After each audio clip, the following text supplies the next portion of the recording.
Earlier this month, News 25 brought you stories from those deeply affected by the devastating November 6th tornado. And tonight we bring you one more. News 25's Jordan Vandenberge has a story of one man who lost everything and came back for the first time since the disaster. As a survivor of the November 6, 2005 tornado, Chad Blaylock is no stranger to the feeling of loss. Earlier this month, when he came back for the first time since that fateful day, he gained one thing he never thought he could: closure. It's a story of healing, 1,000 miles and 5 years in the making. Healing is a matter of time. Just let us carry you. But also a matter of opportunity. This is it. For Chad Blaylock, stay and keep looking. Opportunity called for a reunion. There was a moment in that storm, in that tornado, of extreme violence, and I prayed, and I knew I wasn't alone. He wasn't.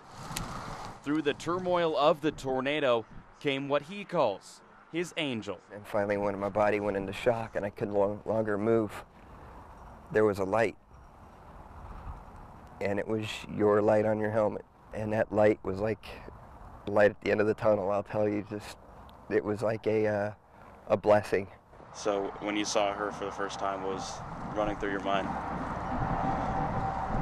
Were you blind then? No. Okay. I didn't think so. Are you too cold, baby? Sometimes you will see children playing at Tornado Memorial Park, Okay, I want to be the plane. unaware of how life unfairly swings to its own rhythm In memory and the honor of and those can end in whose names without notice. in Jesus' name. The kids come out here and they laugh. It's a good way to fight the pain that happened here. Oh my goodness. But laughter is the last thing that comes to mind when he thinks about the last time he was here, the night of November 6, 2005. And it's really hard to find where the house was, but once you're standing on the back of the lot, I know that's where the house was because you can see it. It's still right here in your head. Weeds are the new tenants of this empty lot, a lot Blaylock used to call home. Home is in Colorado now with a son, a daughter, and a partner. But on the 5th anniversary of the day he lost his house and everything in it, nothing could keep him from coming home. The last stop in Chad's journey wouldn't be a last at all. It would be his first encounter with the survivors. It's been 5 years. Broken, But bound by tragedy. sometimes it seems like yesterday. Blaylock had the opportunity to tell his story, an opportunity he almost squandered. But instead, he stood up It is going through quite a journey being back. and spoke.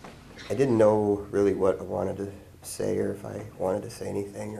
For 17 emotional minutes. It's been a beautiful day. It's been a very hard day too. On this day, his heart was touched. 5 years after, it was broken. And God grabbed them up and took them before any pain or any harm could have been done to them. Nothing. They felt nothing. Brandon Blaylock. Isaiah Lee Blaylock. Warren Blaylock and Beverly Blaylock, too. Kai first walked, I picked up the phone to call my parents and tell them. It's those moments that, you really miss, your family. This weekend provided a time 1, 2, 3. to release what he lost on a day he'd like to forget, but to also remember Whether it's just listening. the angels he left behind. Can't take anything back knowing that I went to Colorado.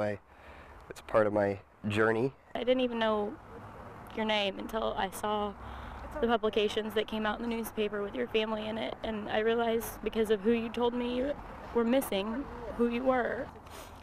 So in your process of healing, I've had a process of healing. God bless you. And Healing is a matter of opportunity, and sometimes see you in 5 more years, maybe. 5 years worth of time. Thank you. Okay.